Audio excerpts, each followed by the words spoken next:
Scene 1. நான் தான் ஒரே ஆளா? பண்டைய இந்திய அரசியல் இவ்வளவு சுவாரஸ்யமானதுன்னு தெரியாதது. அப்படியா? நானும் தான். மதன் கவுரியின் அசத்தல் கதையோட அதை பத்தி தெரிஞ்சுக்கலாம்.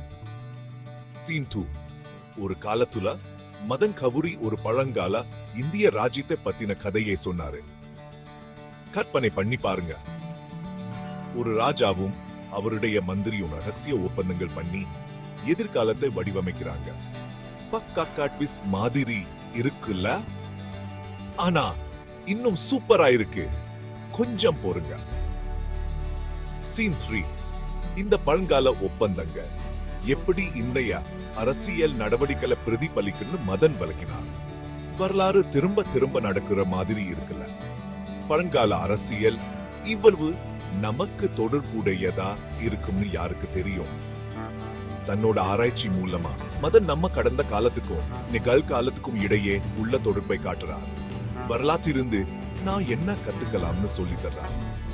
சீன் 4 அவருக்கு ஏகப்பட்ட ரசிகர்கள் இருக்கிறதுல ஆச்சரியம் இல்லை. சரி, அடுத்த முறை நீங்க வரலாறு சலிப்பா இருக்கும்னு நினைச்சா இதே மறக்காதீங்க. அதுல நமக்கு தேவையான எல்லா நாடகம், திருப்பங்கள், பாடங்க இருக்கு. வரலாற்றை மறுபடியும் சுவாரஸ்யமாக்கியதுக்கு நன்றி மதன் கவுரி.